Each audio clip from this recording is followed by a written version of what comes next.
शिवरात्रि का 6th day और हम नहा धोकर तैयार हो गए हैं, साफ़ सफाई भी हो गई है। जल्दी से अच्छे से तैयार हो करके शुरुआत करते हैं माता रानी की पूजा। तो ये है माता रानी की सेवा का आज का लुक। चलिए शुरुआत करते हैं और पूजा के लिए तैयार हो जाते हैं।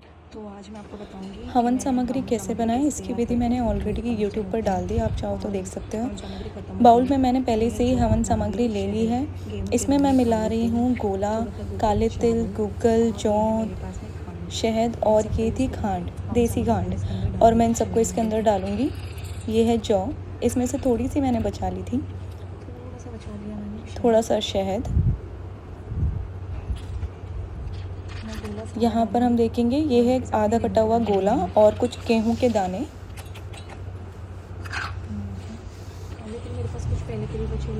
कुछ मेरे पास पुराने काले तिल रखे हुए थे तो मैं पहले उनका यूज़ कर रही हूँ, उसके बाद में जो नए तिल लाए हैं उसका यूज़ करेंगे। कितने काले तिल, यहाँ पे मैं मुट्ठी भर के तिल डाल रही हूँ, आप चाहें तो जो भी पूरा मुट्ठी भर के डाल सकते हैं। फिर ये जाएगा हमारा गुग्गल,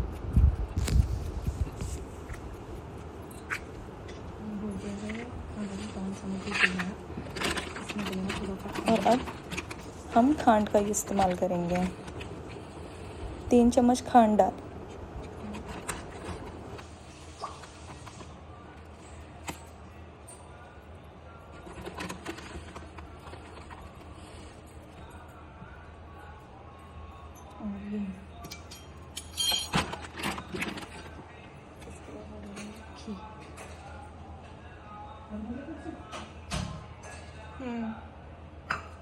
और ये हमारी सामग्री बनके तैयार हो गई। चलिए मैश कर देते हैं। माता रानी को तिलक लगाएं।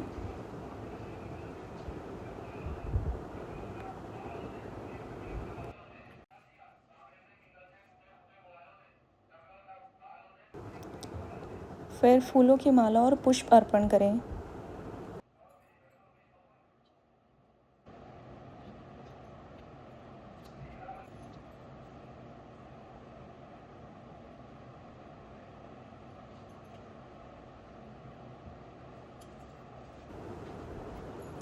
जोत जलाएं।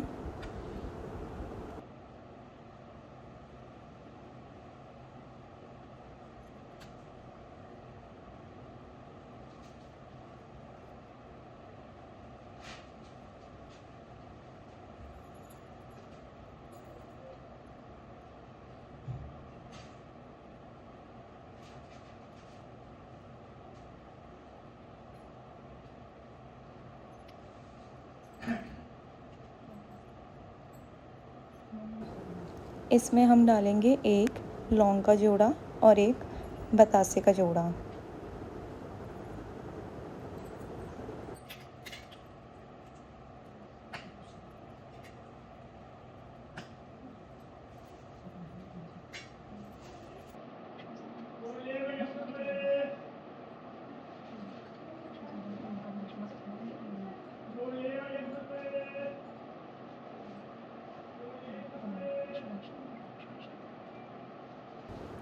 माता रानी का नाम लेकर पुष्प अर्पण करें।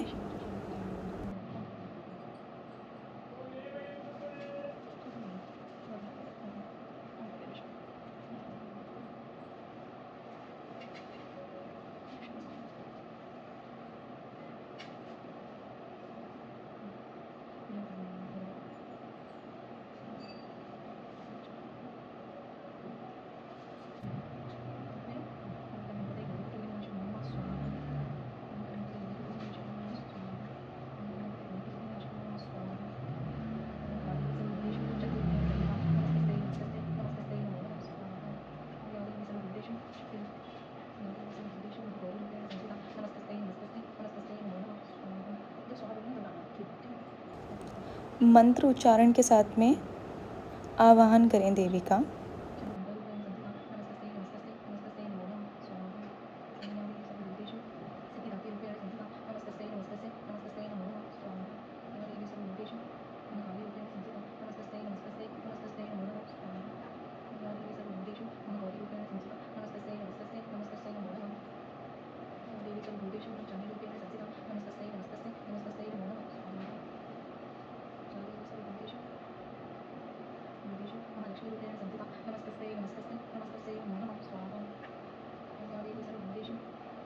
रूपेण संस्था नमस्तस्यै नमस्तस्यै नमस्तस्यै नमो नमः स्वाहा। ओम ह्रीं ह्रीं क्लीं चण्डाय चाय नमः स्वाहा। ओम ह्रीं ह्रीं क्लीं चण्डाय नमः स्वाहा। ओम ह्रीं ह्रीं क्लीं चण्डाय नमः स्वाहा। ओम ह्रीं ह्रीं क्लीं चण्डाय नमः स्वाहा। ओम ह्रीं ह्रीं क्लीं चण्डाय नमः स्वाहा। ओम ह्रीं ह्रीं क्लीं चण्डाय नमः स्वाहा। ओम ह्रीं ह्रीं क्लीं चण्डाय नमः स्वाहा। ओम ह्रीं ह्रीं क्लीं चण्डाय नमः स्वाहा। ओम ह्रीं ह्रीं क्लीं चण्डाय नमः स्वाहा। ओम ह्रीं ह्रीं क्लीं चण्डाय नमः स्वाहा। ओम ह्रीं ह्रीं क्लीं चण्डाय नमः स्वाहा। ओम ह्रीं ह्रीं क्लीं चण्डाय नमः स्वाहा। ओम महादेवी देशु हरिं ओम शंभो ओम नमः शिवाय ओम नमः शिवाय ओम नमः शिवाय स्वाहा। स्वाहा ओम भगवान स्वाहा।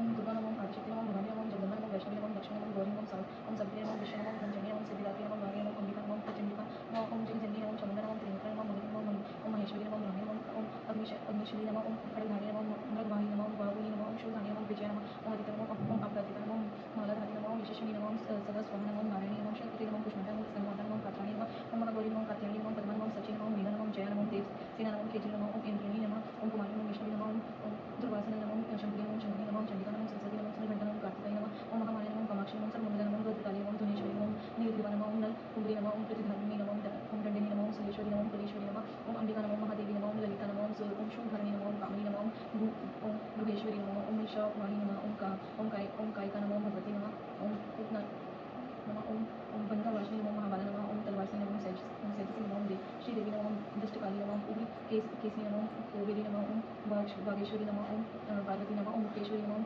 चूड़ामणि नमः ओम ज्वालामुखी नमः ओम अभिदा नमः ओम चितेश्वरी नमः ओम प्रजसता नमः ओम कल्याण शोभा नमः ओम योगिनी नमः ओम भैरवी नमः ओम चक्रणी नमः ओम सुधा नमः ओम शमेश्वरी नमः ओम भद्रकाली नमः ओम कपालिनी नमः ओम शमा नमः ओम शिवा नमः ओम धात्री नमः ओम स्वाहा नमः ओम स्वधा नमः ओम जयंती नमः ओम मंगला नमः ओम चंद्रघंटा नमः ओम नरसिंही नमः स्वाहा।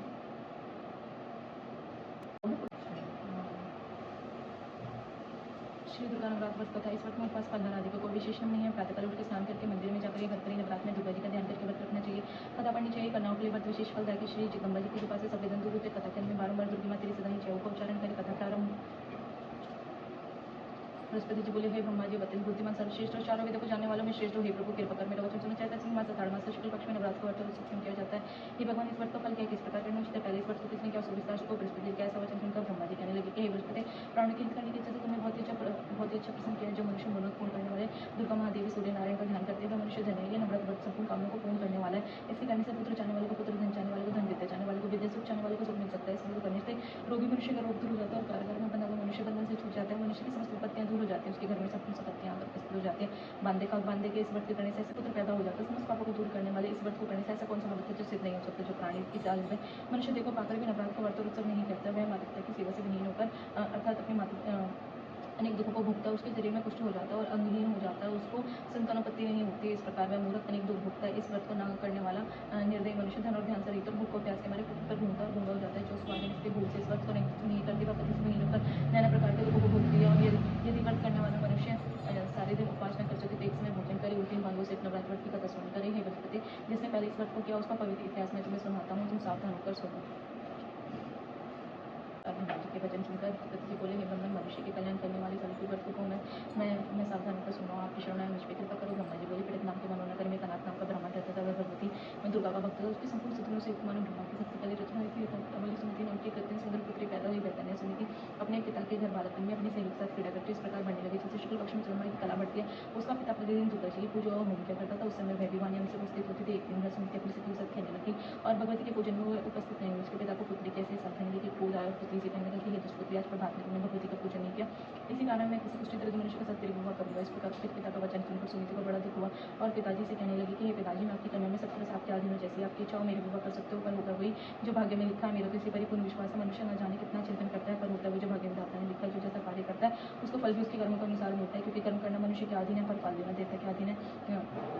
अपनी कन्या कैसे निडरता से कहे हुए वचन सुनकर उस ब्राह्मण को और अधिक क्रोध आया। तब उसने अपनी कन्या को विवाह कुष्ठी के साथ करके और अपने क्रोध होकर पुत्री से कहने लगा कि जाओ जाओ जल्दी जाओ, अपने कर्म का फल भोगो। देखिए केवल भाग्य भरोसे रहकर क्या करती है। इस प्रकार से कभी पिता के कटु वचन को सुनकर सुनीति मन में विचार करने लगी कि वो मेरा बड़ा दुर्भाग्य जिससे मुझे ऐसा पति मिला। इस तरह अपने दुख का विचार करते हुए बरसुमती अपने पति के साथ वन को चली गई और ब्राह्मण को उस स्थान पर उसने बैराग बड़ी कष्ट से व्यतीत की। उस गरीब बालिका की ऐसी दशा देखकर बहुत विपुल पुण्य के प्रभाव से प्रकट होकर कहने लगी कि हे पुत्री, आज मैं तुम्हें प्रसन्न हूँ, तुम जो चाहो वरदान मांग सकती हो, ऐसे मैं प्रसन्न होने पर मनवांछित फल देने वाली हूँ।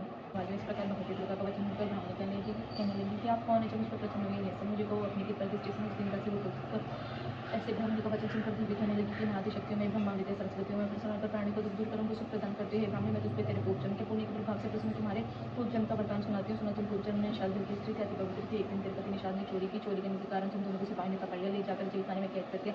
उन लोगों ने ना तो तेरे को नहीं तेरे पति को भोजन भी नहीं दिया। इस प्रकार नवरात्र दिन में ना तो तुमने कुछ खाया नहीं जल पिया, इसलिए 9 दिन तक नवरात्र का व्रत हो गया।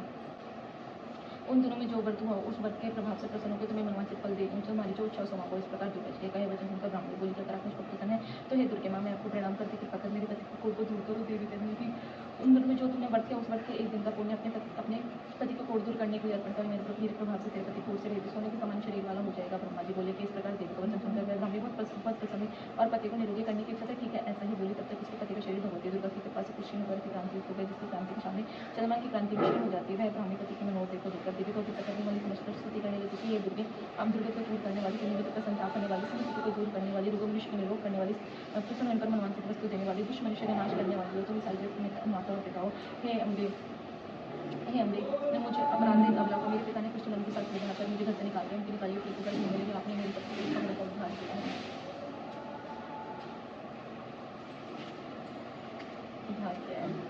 हे देवी, मैं आपको प्रणाम करती हूँ, देवी की रक्षा करो। ब्रह्मा जी बोले कि हे बृहस्पति, इस प्रकार उस समिति ने मन से देवी की बहुत स्तुति की। उसके द्वारा की स्तुति को सुनकर ब्रह्मा जी बोले कि हे बृहस्पति, इस प्रकार उस समिति ने मन से देवी की बहुत स्तुति की। उसके द्वारा की स्तुति को सुनकर समिति पर देवी को बहुत संतोष हुआ और ब्राह्मणी से कहने लगी कि हे ब्राह्मणी, तेरे उद्धार नाम का बुद्धिमान धनवान कीर्तन में जितने वाले कुछ क्षेत्रीय गोया चरित्र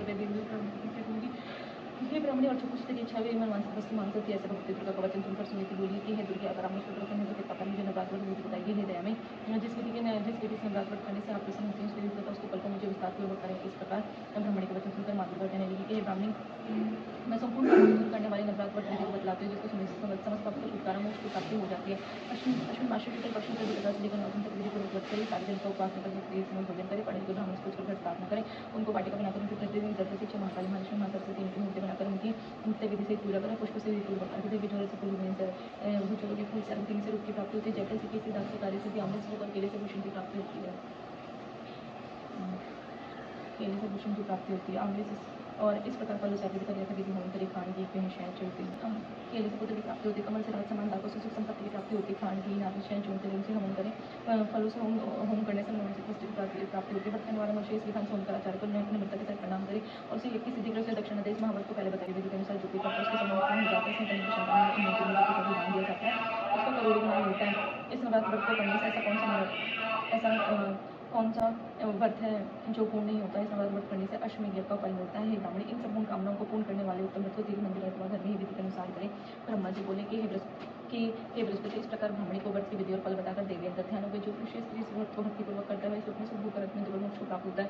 हे बृहस्पति, यह दुर्लभ व्रत का महत्व मैंने तुम्हारे लिए बताया। ऐसे ब्रह्मा जी का वचन सुनकर बृहस्पति जी आनंद के कारण रोमांचित हो गए। ब्रह्मा जी से कहने लगे, हे ब्रह्मन, आपने मुझ पर कृपा की जो अमृत के समान इस महाव्रत को सुनाया है, प्रभु आपके बिना कौन इस महात्म को सुना सकते हैं। ऐसे बृहस्पति का वचन सुनकर ब्रह्मा जी बोले कि हे बृहस्पति, तुमने सब प्राणी के हित करने वाले अलौकिक व्रत पूछा है, इसलिए तुम धन्य हुई। भगवती शक्ति संपूर्ण लोगों का पालन करने वाली है, इस महादेवी के प्रभाव को कौन जान सकता है। हे दुर्गे माते सदा है जय दुर्गा हरणे शिव मंगल रूप जय अम्बे चंडिका महिमा अमिट अनु शपाई नमो दुर्गे सुखनी नमो नमो अम्बे दुखनी निरंकार है ज्योति तुम्हारी तुम लोक कली जारी शशि लाट महाविशाल नेत्र भुक्ति विकराल रूप माधु को अधिक स्वावे दर्शन करते हैं नित्य भावे तुम सत्ता सुखी कालम हे वंदन दिन अन्नपूर्णा हो दिपाला तुम आदि सुंदरी वाला फलकाल सब नाशनहारी तुम गौरी शिव शंकर प्यारे शिव योग तुम्हारे गुण गावे ब्रह्मा विष्णु तुम्हें निधावे रूप सरस्वती को तुम धारा देश सुदेशी मुनि बारह भर नरसिंह कोम्बा करपति फाड़ के खम्बा रक्षा कर प्रहलाद बचायो हिरण्य कुछ सुर पटायो लक्ष्मी रूप धरो जगमाई श्री नारायण समाई श्री सुंदरी करत व्यासा दया सिंधु दीजे मनासा हिंगलाज में तुम्हें भवानी महिमा में तना जात बखानी मक्का धुमावती माता भुवनेश्वरी बगला सुगमा श्री भैरव तारा जगतरणी चीनी महाल पवतुक निवाणी केर वाहन सो भवानी लाभगिरी चंद्रवाणी कर्मे कपड़ खाली विराजे जाको देखी काल दरवाजे सोयस्त्र त्रिशूल जिगट कुप शत्रु भीषुला नगर कोट में तुम्हें विराजे तू ही लोक में डंका वाजा सुनिशा शब्दान तुमने हमारे व्यक्ति संगन सारे मैं ससुनर पत अभिमानी जय यार भाल मानुकानी रूप काल काली का धरा सीन शक्ति तुम्हें सहारा पड़ीगढ़ संतान तब जब जब भैसाया मातु तब तब अमरपुर अरबा सालों का ते मीमा सके अशोका ज्वालते है ज्योति तुम्हारी तुम्हें पूजे सदा नर नारी प्रेम भक्ति से जो कई गावे दुख तरफ निकट नहीं आवे धावे तुम्हें जो नर मन लाई जन्म मरण से पूछे जोगी सुंदर के पुकारी योग न होगिन शक्ति तुम्हारी शंकर ने अचर जब किए काम करो जी तो सब लेमो नित्य ध्यान धरो शंकर ने काउ काल ने सुन का शक्ति रूप का कर्म न पायो शक्ति गई तो मन पछतायो षडगत हुई कीर्ति बखानी जय जय जय जगदम्बा भवानी भई प्रसन्न दी जगदम्बा जी शक्ति ना किम विलंब माको मातो स्फीति केरो तुम बिन कौन हरे दुख मेरो आशा तृष्णा न प्रसतावे रूप मोर मधु डर पावे सतुनाश की जो महारानी शमरे चित्त में भवानी कर कृपा ही मातो दयाला सीते है कौली वाला नाला जब लियो सदा फल पाऊं तुम्हारा जिसमें सदा सुनाऊं दुर्गा चालीसा जो कोई गावे सब सुख परम पद पावे देवी दास सरणी चानी कर कृपा जगदम्बा भवानी जय जय जय जगदम्बा भवानी जय जय जय जगदम्बा भवानी ओम श्री गणपति